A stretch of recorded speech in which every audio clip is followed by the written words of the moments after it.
Good morning. Good morning, everyone. It's Three Six. Kings Day, by the way. Happy Three Kings Day to everyone. It's Many what? of you, it's Three Kings Day. Many Three Spanish Kings. countries we Okay, yes. celebrated the three kings that came to visit Jesus, and today is Three Kings Day, Love also called the Day of Epiphany. This is a Catholic tradition, I guess, the Day of Epiphany. it. Marvelous. Marvelous. Triple B and E is here. Welcome.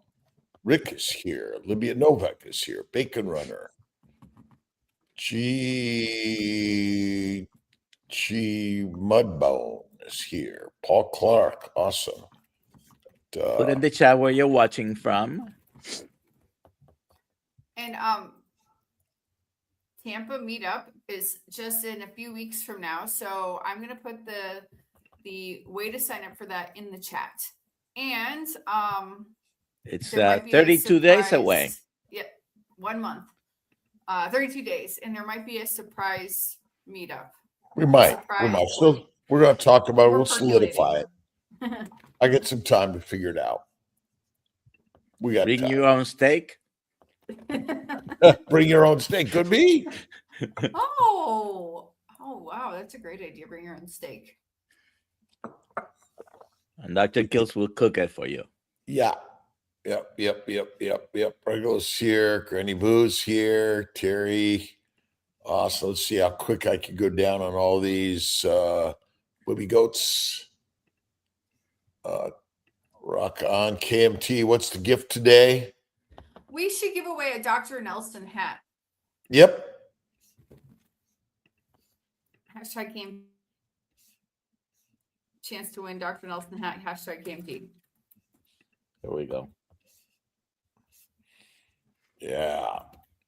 Hashtag KMT. Even for so- me. A few people didn't get their gifts. We're rectifying that situation because my email was a little bit wonky, but it's all fixed. So if you haven't gotten something, let me know and I will make sure that it gets to you.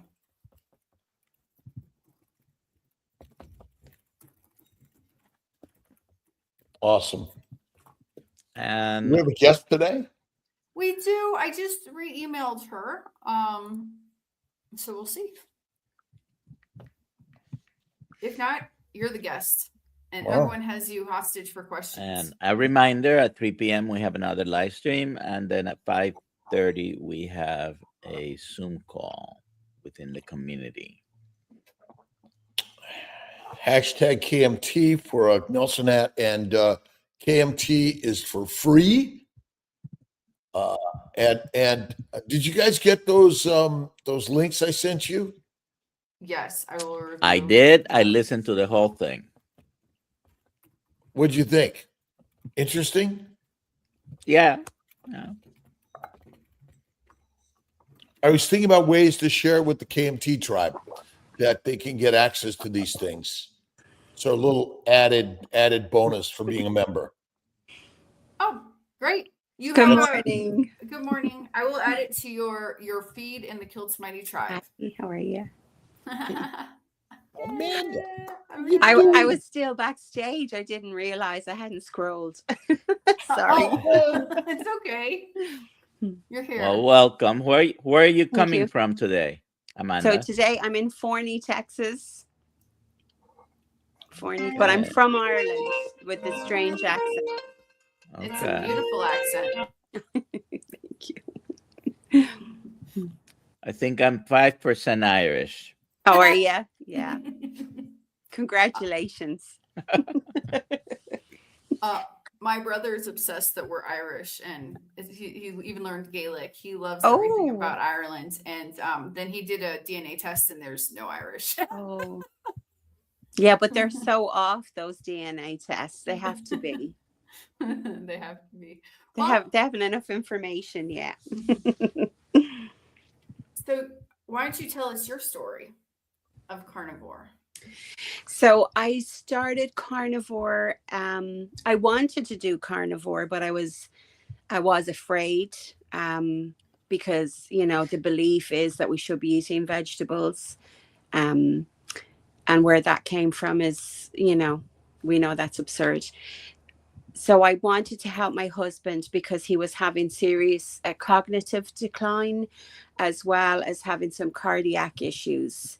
And I had done keto. I had done keto successfully in 2019. I lost 53 pounds, and I maintained that weight all through the pandemic. And once we opened up again and I started engaging with people socially, I was bullied off this keto diet. And I have to, you know, I can't blame others. But once I started eating the SAD diet, the standard American diet, the addiction in me took over. My addiction to carbs and sugar really took over and prevented. And I really didn't know how effective that addiction is. I didn't learn that until some years later. So back in 24, December 1, 2024, we embarked on the carnivore diet because my husband couldn't take, he's one kidney, he couldn't take blood pressure medication. When he would take it, his quality of life diminished immediately. He lost mobility, his hands, he has rheumatoid arthritis, and his hands were just so sore all the time from these drugs. So we really did try over the period of a year. And our cardiologist, he could see we were making an effort. And I had been talking to him about we're trying to do keto, and we just kept falling off the wagon because this addiction to sugar. I have it very strongly. My husband doesn't. My husband, you know, he can eat something and then go straight back onto keto, but he relies on me to get the food. So yeah, when we realized that my husband's health was really seriously declining, because he had a CAC score as well in 2023 that was almost 2000.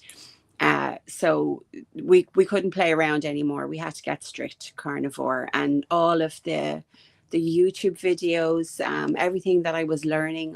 I also became a member of Adapt Your Life Academy 2 years ago, maybe 3 actually. And I was trying to, and Amy Berger, she would always post, you know, relative articles for us on there as well. So we went to carnivore. My husband lost 50 pounds. I didn't lose a pound. I lost maybe 2 or 3 pounds, and I would fluctuate. But my story is, I have a lot of stress to deal with on a daily basis. Not only was my husband was also 6 months later diagnosed with prefrontal lobe dementia and high functioning autism, which we would really know as Asperger's.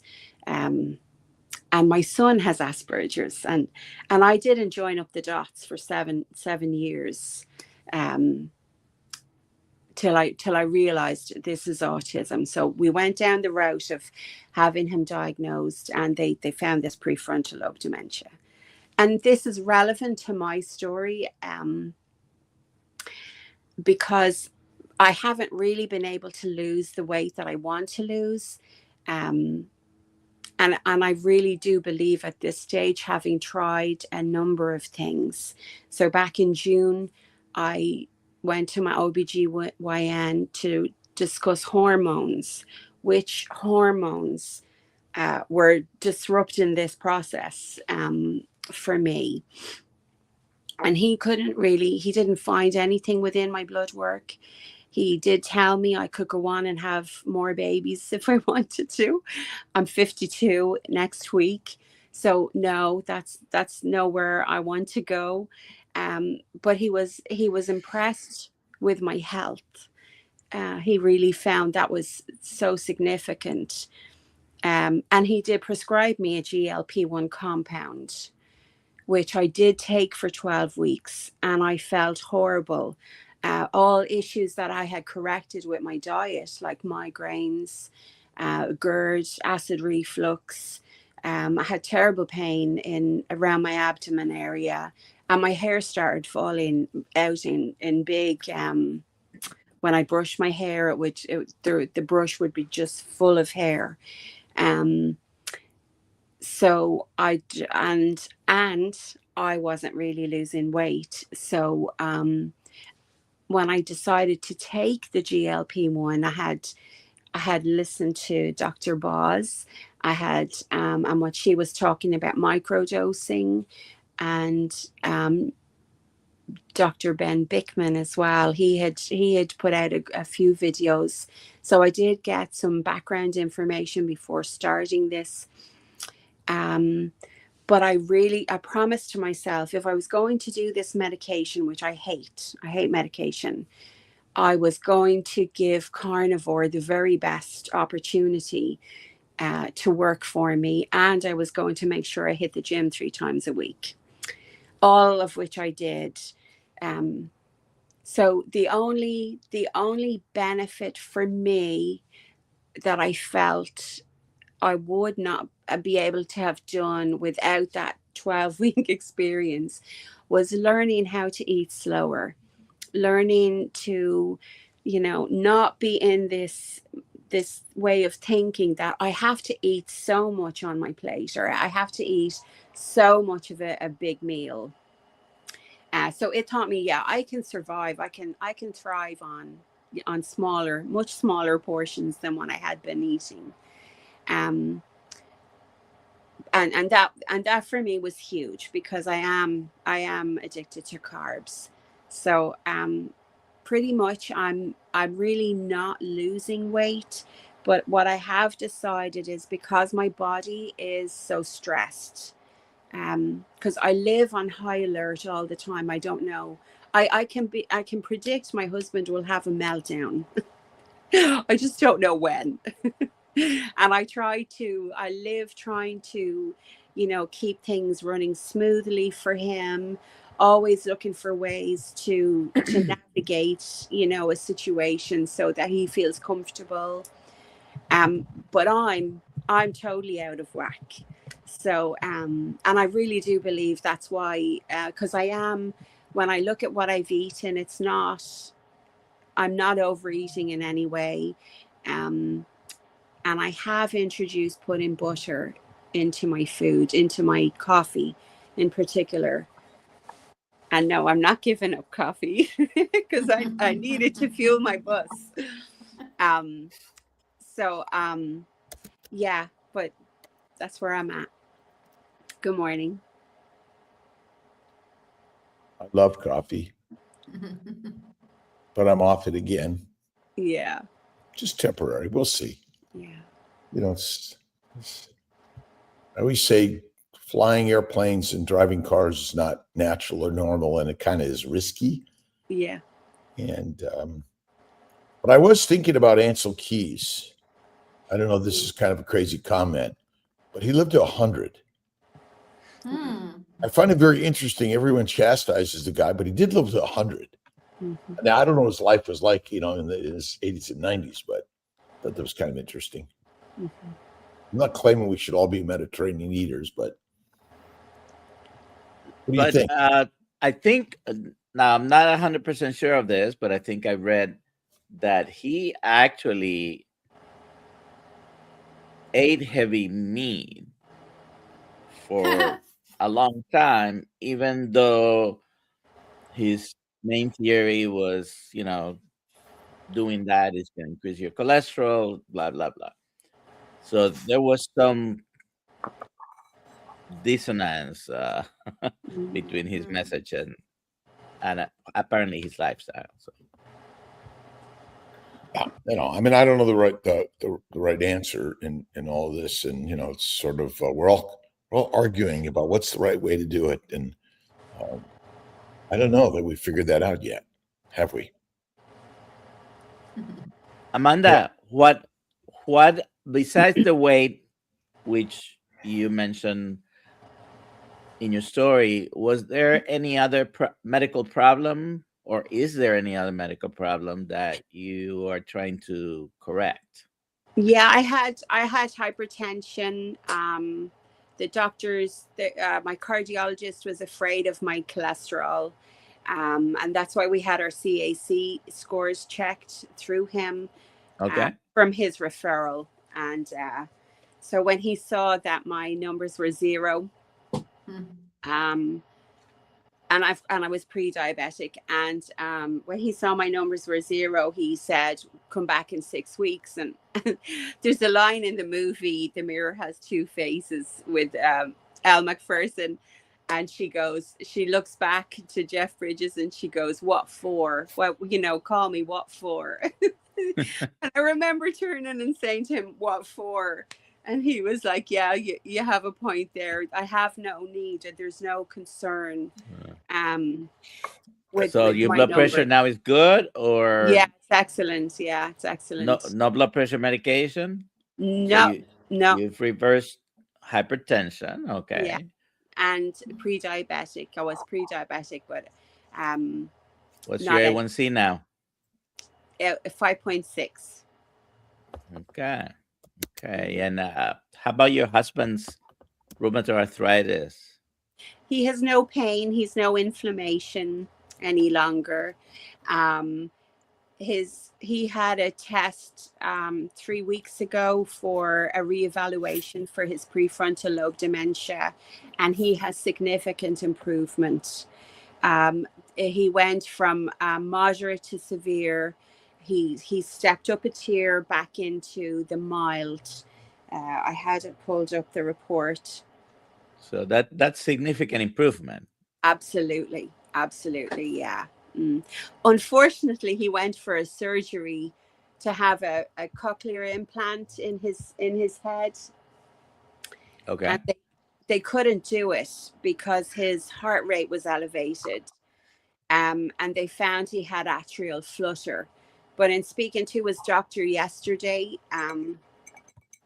he knocked the previous implant with a basement door, came down on his head, and it knocked out the implant, which is a titanium screwed into his skull.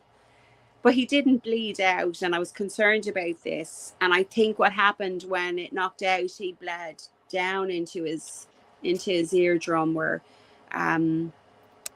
and I think that caused an infection. And I think this is what he had when he went in for the surgery, which caused this flutter. So we have a couple of appointments now with cardiologists. They're going crazy. And so I'm going to see, because he's on a long-term medication now to keep that heart rate lowered. But apart from that, the only other medication that he is taking is memantine for memory, to prevent memory loss. But our neuropsychologist, I had given her, when we went for the first evaluation, I had given her a list of what supplements I was given to Daryl, my husband, and on there was creatine. I was giving him 10 milligrams of that. And after our consultation with her, she recommended that I take this. I give this to him. And I was like, yeah, we're doing it already. And it was only presented to her as the latest science. But through this community, through our tribe, I didn't mention either that I started doing the carnivore coaching with you guys. And I really want to take this opportunity to thank you both. Thank you all. For providing this so that we can gain this knowledge to empower ourselves, because we have to be our own advocates for our health, and some of us for the health of others, like in my situation, and it's only through you guys putting out this information that we can glean any kind of hope, because if we're left to the medical system by itself, we're just lambs to slaughter, really are. I really do believe that. But there's hope, because this neuropsychologist, she definitely is catching up with the science, and she can definitely see that our diet, and she wasn't really in favor of me keeping him on a carnivore diet, which I've now switched him to keto, because I have to be careful of the glucose the excess protein for him because he's only one kidney, and his creatinine levels are, I think it's creatinine now. They are more raised than the rest of us that have two kidneys. Okay. Amanda, if I may, how young are you? I'll be 52 next week. Okay, you look in your young 30s, by the way. Oh my goodness, thank And you. it is quite amazing how so many of us in our 50s, 60s, 70s on Carnivore, there's a new vibrancy of life. And I don't know if you're sensing that since you've been living this way. Mm. I have seen it. I used to have rosacea as well, which really did. I never had acne as a kid, but when I decided to get married, I just came out with all of this. But that's when I was really hypertensive as well, and I got really bad rosacea, and when that subsided, and my skin just went back to its normal self, I was just so happy. And when I turned maybe 46, 47, I noticed that my face, the skin on my face was like paper, that I could, if I, scratched myself accidentally, I'd cut myself. And now all of that elastin is back in my face. The texture of my skin, it feels like when I was younger, feels like when I was in my 20s and 30s. It feels so strong. Of course, I do have the old wrinkle, but so you're supposed to say no, you don't. But yeah, no. So I have noticed that quite significantly, and even in my hands, I've noticed. I used to take a product. I think it's from Body Health. My mind has gone blank now, but it was amino acids, and it was like a collagen support as well. I don't take that anymore since I took it for, I think I've stopped that about 8 months ago, but I've noticed my hands, the skin on my hands aren't wrinkled either anymore. And then of course the muscle tone,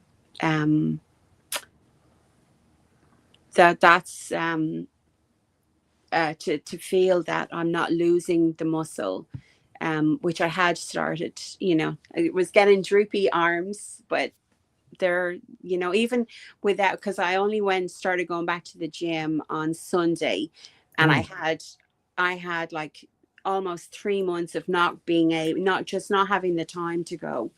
And so I didn't feel any like muscle loss or flabby muscles. I still maintained the tone in those muscles. So going to the gym, is it, you just started? Tell us a little bit about your motivation. What's your routine? I love to work out. I really do. I was athletic as a teenager, as a kid. I don't know what I'm doing at the gym. I have no idea, but I know I like the elliptical machine. I know it empowers me. I do my best thinking on there. And I'll get my heart rate up to about 150. And I'll do that after I do some weight training. So I did fall 2 years ago, and I injured from my neck down to my toe on my left side. And I do find I did all the physio perfect, and I did extra. But I find if I don't work those muscles, they tend to kind of, what's the word? Petrify, if that's the right word. It reminds me of that petrified forest as you go through Arizona, towards Arizona, where the trees were just, they had all of this heat, and then they had all of this cold. And that's how my muscle feels to me, especially in my thigh. And so when I work out, I try and do the leg press. I'm working up to 100 of those in reps of 4. Did I say that right? A set of 20. So I'm at 4 now for those. Wow. And then I'm also pulling down the bar, and I pull down a 55-pound weight for the bar, and I extend out my back for that. So I'm trying to develop the core muscles in my back so that I won't be using the shoulder. Nice. But I haven't a clue what I'm doing. I don't even know what to call the things. but we're participating and doing something. Is motion, movement, motivation. I think it's all really good and important. Yeah.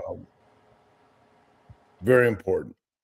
And you know, we often don't think we know what we're doing, but doing something is always better than nothing. Absolutely. And so getting up, getting out, and participating, and that's so much of what we're working to do is do that. What's your meal frequency, and do you add any fasting to your routine?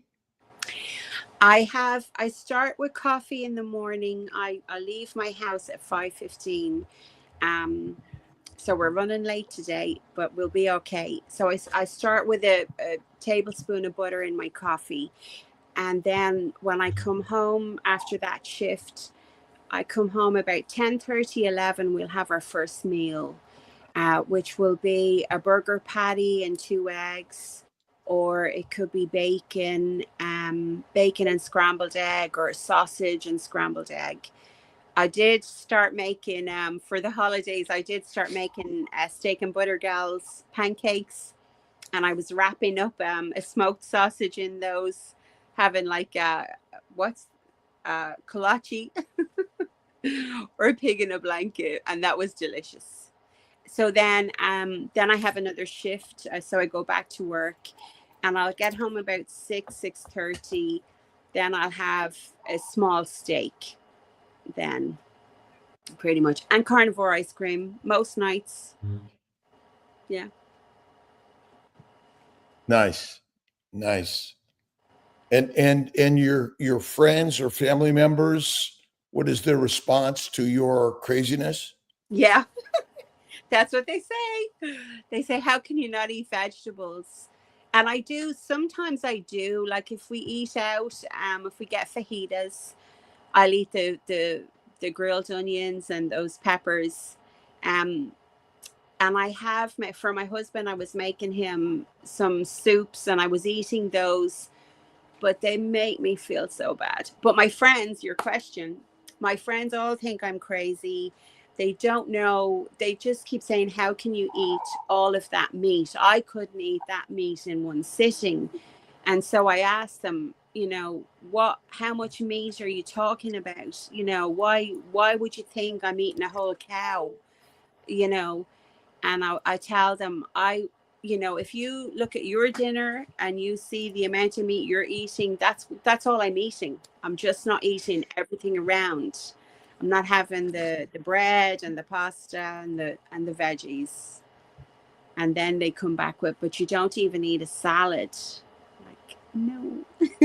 Nature's toilet paper. Yeah. For sure. We have a few questions Yeah, let's for get to them. Amanda. Okay. Let's see. I'm looking for Amanda's questions. Here we go. Amanda, are you and your husband high-fat carnivore, and have you listened to Bella, SBG, and Dr. August Dunning, Phoenix Protocol? Bella, absolutely. I haven't heard of Dr. August Dunning.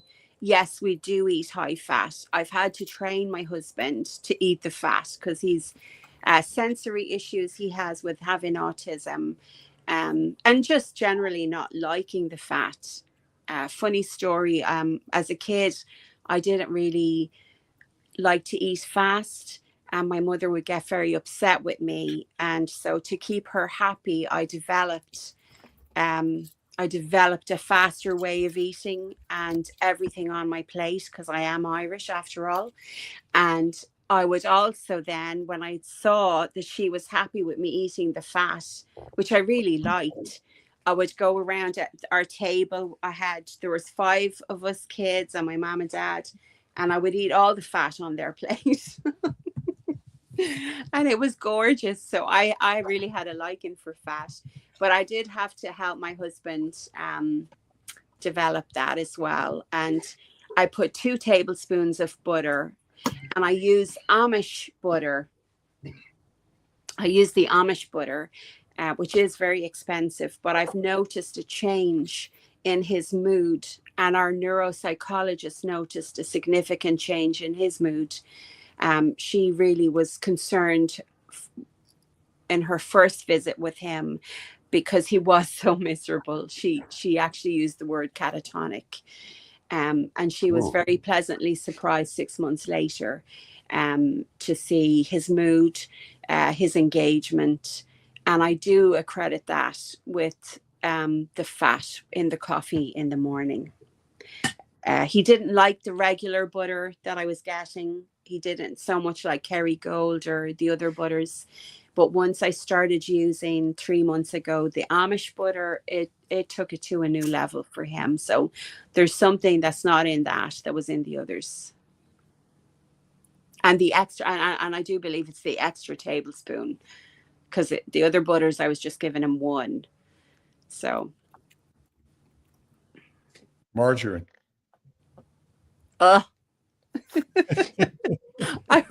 I remember when that came out. Oh my goodness, we had Blue Band, and we were always butter eaters.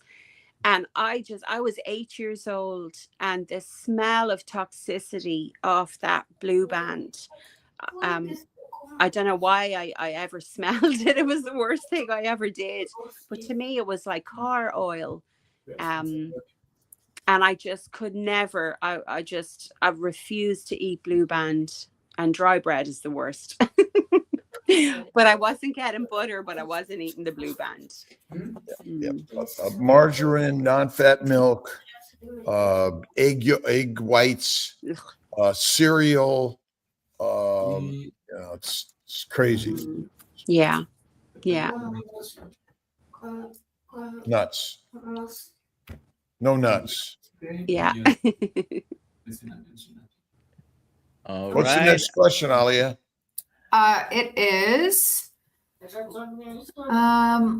Let's see. Just go down the list. Oh, okay, fine. That was the one specifically for Amanda. Oh, this was for Amanda. Okay, so how many grams of protein do you eat in a day? Do you undereat? I don't measure my food. But I'm thinking I'm doing good with 1 burger patty and 2 eggs for 1 meal, and then a steak with another. Sounds good. Next. All right. So I think this was to the group, but how's the fasting going, everyone? How's the fasting going? Did we start fasting? I think there's people that are fasting. I didn't get the message. Oh, okay. All right. Let's see. What's GLP-1? It's a hormone, but it's also Ozempic or Mounjaro, or one of those semaglutides. Tirzepatide was the one that I was taking, and it's supposed to. It was made for medicine for diabetes, but now it's the latest from Big Pharma, the latest miracle drug for weight loss. By the way, about a quarter of the people that use GLP-1s do not experience any weight loss. And that was me. And how many people with GLP-1s, when they get off it, rebound? Not me, because I did the carnivore diet. Right, but the standard, because is somehow the GLP-1 the magic that everyone uses, then they get off of it and they stay, quote, skinny? What diet advice, pill, surgery, or shot have we proven sort of makes you skinny, keeps you skinny. Mm. Another pill, surgery, or diet. That's our world we're in. Here's a question. Why are cardiologists embarrassingly uninformed about cholesterol? Is this changing? Before we answer that, because that's a very interesting question, about 80%, I just looked that up, 80% rebound when they stop GLP-1s. Oh, so you're on it forever. That's healthy. And they right. have no cushion. You know, it's take the drug away. Now, what do you have? So they haven't learned any new foundations to support a healthy way, a healthy lifestyle, and they're losing muscle mass, which is if you're not eating the protein along with the shot and going to the gym. The science is that you'll lose more muscle mass. You won't get the muscle mass back. You'll get the fat back. Okay, so this question about, can you read it, Alia? Sure. Why are cardiologists embarrassingly uninformed about cholesterol? Is this changing? What do you think, Amanda, first? It's interesting. It's interesting. My husband transformed his health in front of this very young cardiologist to me. I really do suspect he's vegan. But it was interesting to me because sitting in the waiting room while we waited to go in, there's so many people there, same age as my husband, immobile, struggling to breathe, different observations I was making that really told me they're very ill, these people. So while we're sitting in there and, you know, he's seeing these results coming back, he also had my husband have a carotid artery test, a sonogram, to really scare me off the diet, even though his numbers were so good.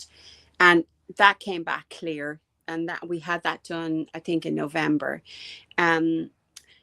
So my point is, so I said to the cardiologist, now that you can see somebody who can't take the medication, I mean, we really tried, and I'm being as nice as I possibly can to this young cardiologist to try and appeal to his better nature. So I'm saying, you see that we attempted to take the medications you prescribed, but you saw his reactions. And now that we've been able to get his numbers under control with the diet, do you think for maybe some other patients that you have that have the same issues with medication, do you think you could recommend this diet? He said, absolutely not. Absolutely not. Even though he saw with his own eyes, he saw the improvements for my husband. And I've sent him the report from the neuropsychologist, and he hasn't messaged me back for that. But again, you know, I mean, this is a step up the ladder for anybody with such a horrible disease like prefrontal lobe dementia. It's so fast. Once it really gets a hold, it is so fast a decline. And for somebody to be regaining their quality of life, for somebody to be able, you know, to have never gone to a gym, to be going to the gym now, walking on the treadmill, and you look at what's the future for those guys out there that's the same age as my husband, because they're not having the education that we're having. What do you think, Dr. Kiltz, about the question? Well, science is and medicine have created a story to keep us on the drugs, the diet, the dissections, and on the dole. I think that's the term, on the dole, meaning that you know, think of the increase in healthcare costs over the years and the number of pharmaceutical agents and the science that keeps on telling stories, which scientism is really what it all is. It's a marketing ploy to keep us with their belief system, which basically is a marketing mission to make more money for those that control the money and the message, essentially. Yeah. So, you know, they're not embarrassingly uninformed. They're masterfully informing us of their truth. It's like Bitcoin. Well, Yeah, Bitcoin. It's you'll get away from the controllers. Really? so why are cardiologists embarrassingly uninformed about cholesterol?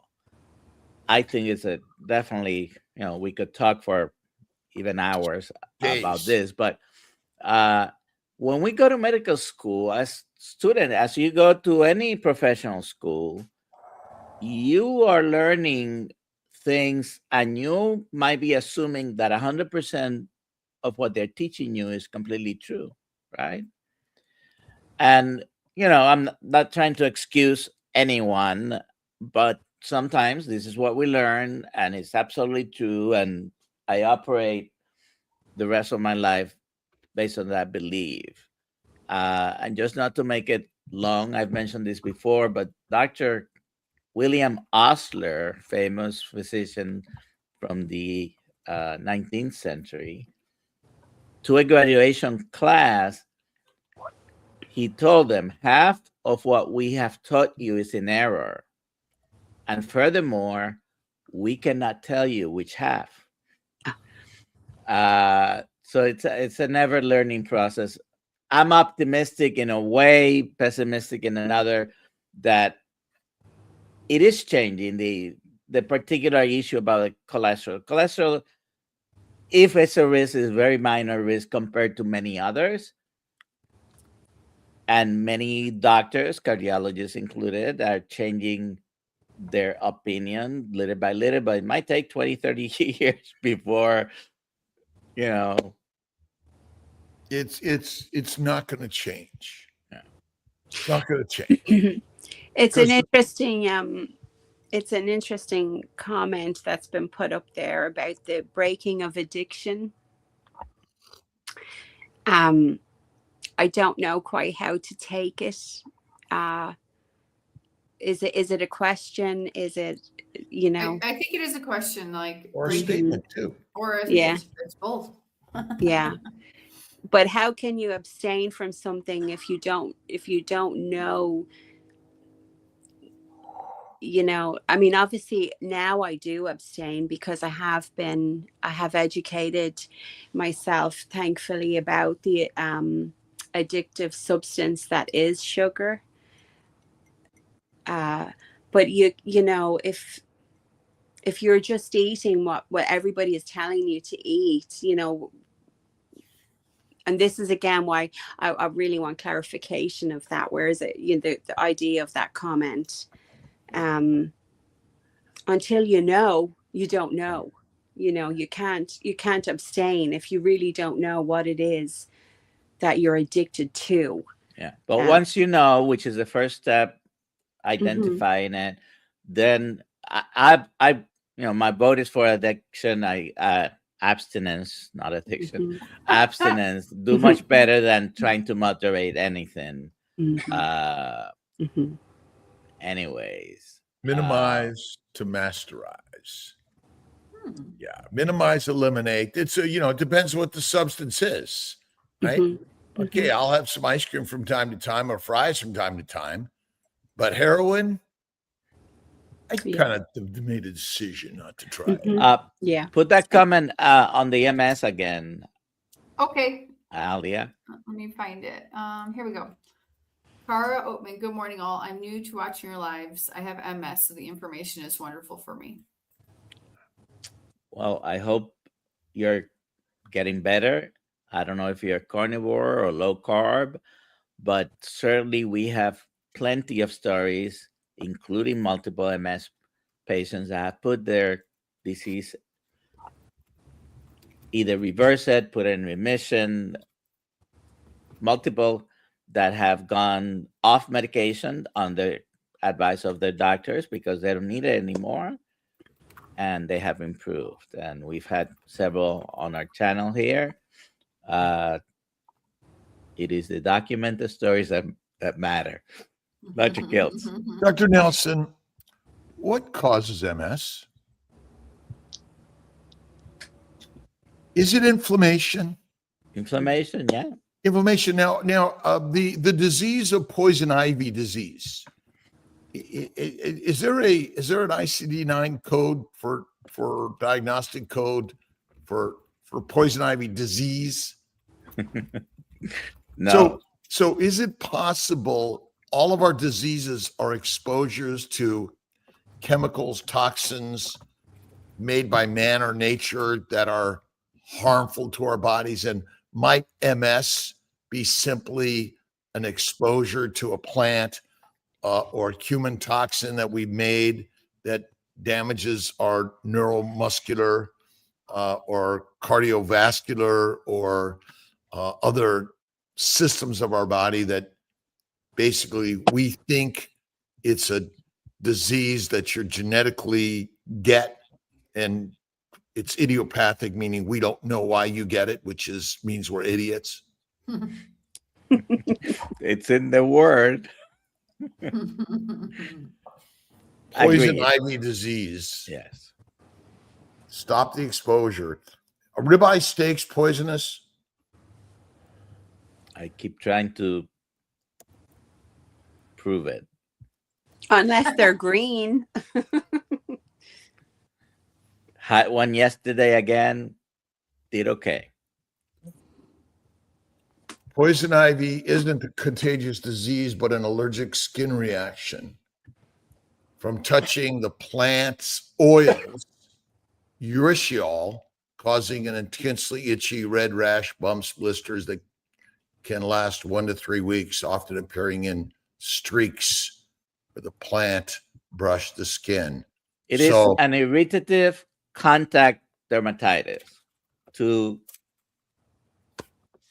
the substance, and your body's going to react. Stop the exposure, like you say, and you don't have it anymore. Well, here's a good one. Here's a good one by New York Mike. All right. Studies have identified alterations in the fungal microbiome, which in people with MS, including dysbiosis and imbalanced in gut fungi that may influence immune response or disease progressions. Okay. So what feeds the microbes in the gut? Plant sugars, proteins, which ferment. And so it's a combination of the fermentable substances, the microbial overgrowth, both bacteria, yeast, and viruses that all cause an allergic reaction, just like poison ivy, inside the cellular structures, the vessels, and the organ systems. It's kind of like embarrassingly, stupidly simple. They make it complicated. Have you ever noticed that, how complicated we make it in medicine? Yes. And Mike, so remember, where does sugar and fructose come from? Plants. And is sugar and fructose a fuel for bacteria and fungi in the bowels? Ooh. They love it. Bacteria and viruses good for us? And if so, which one would you allow me to inject in your bloodstream? Mm-hmm.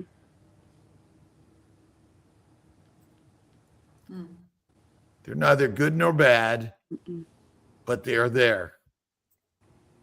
And they're one of the largest causes of disease around the globe forever.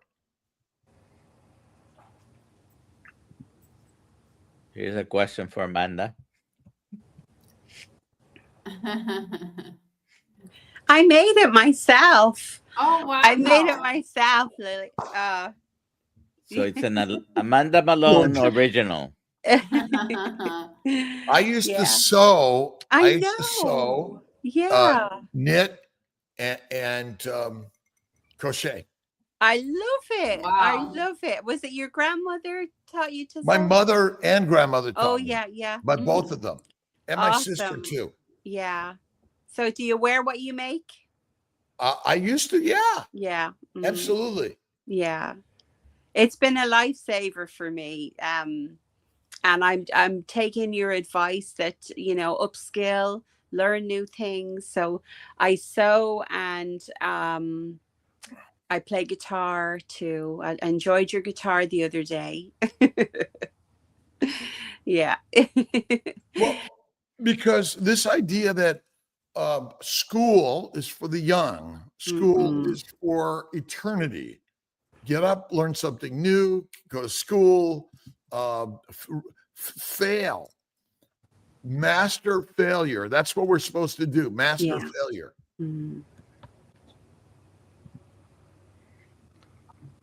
George made a comment that since going carnivore, no more athlete's food or other fungal infections. And that was an unexpected positive result for me because I had one of my toenails, 1 out of 10 toenails, had fungus for a couple of years. And I had never treated it with a medication or anything, just kept cutting it short. I went carnivore and it disappeared. I didn't even notice one day. I'm looking at my toenails. I couldn't even remember which one had the fungus. My husband was the same. And he just has a little left. His whole toenail was completely covered. And we tried some medications, but because he has sensory issues, he wouldn't stay the course with this medication. So it would always come back because, there's just some battles you just have to give up. But the going carnivore is completely eradicated it. There's just a tiny little bit where you can see where it's grown out. It's completely grown out. The rest of the nail is completely clear. So we're just waiting for it to get to a point to get it cut off. And the athlete's foot as well, that the blisters on his feet and the constant itching and scratching, which I use the most sensitive washing powder things or liquids and still but it was the going carnivore definitely eradicated that.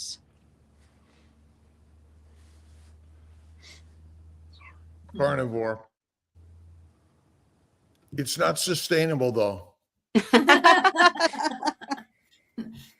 That's right. That's what they say. And now we're finding that a carnivore lifestyle is a very narrow, limiting lifestyle.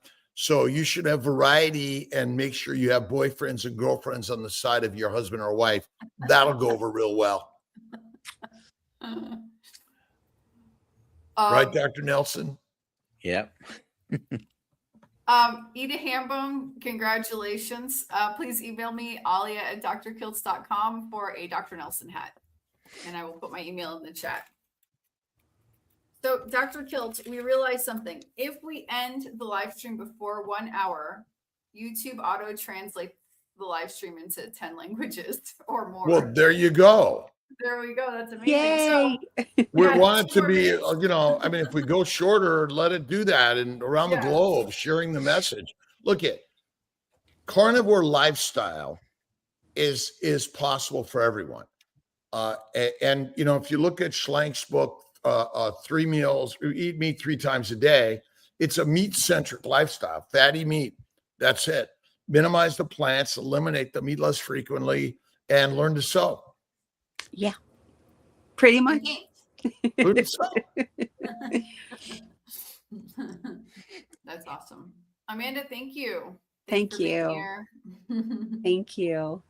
By the way, Idaham, what was the winner? Idaham bone? Eat a ham bone. Gray or black? You have to specify. Yeah, exactly. Or you get whatever they pick. And Rick has only been doing carnivore for 42 years. it's extremely non sustainable So, yeah. for sheep, but for lions, all day long. Very Wow. sustainable. I just saw a short this morning. I don't know if Rick finally got his deposit or his withdrawal from the bank. Parking lot chicken was a short. He didn't specify what it was. He was able to catch his next dinner. He'll let us know, I'm sure. Well, go hunt and find lettuce to eat and see how long you last on that. There's no dressing in the plant next to it. That's most people that eat salad, they like the dressing more than the salad. It's not the salad per se. There you go. I'm still waiting for the seasonal fruit to show up and all of the 20 trees planted. So there you go. All right, Dr. Kiltz, do you have any final words? Have an awesome day. I may be on today. I don't know yet. I got to go get a new driver's license. And the lines are like humongously long yesterday. So I'm going to get there early today. Good idea. 3 p.m. We have a live stream with Kelsey from the Nutrition Network. Yes. 5:30. Who's going to be at 5:30? Our guest coach had to cancel due to internet issues. So DoctorNelson. All right. Maybe I'll try to. I'll be on with you. Try to be on with you, and then I'm not going to make Amy's 7 o'clock. Is it 7 tonight? Yeah, it's 7. 7 for those that are doing the Lions diet. All righty. There you go. Salt water and steak. Mm. Sounds amazing. Bye, everybody. Bye.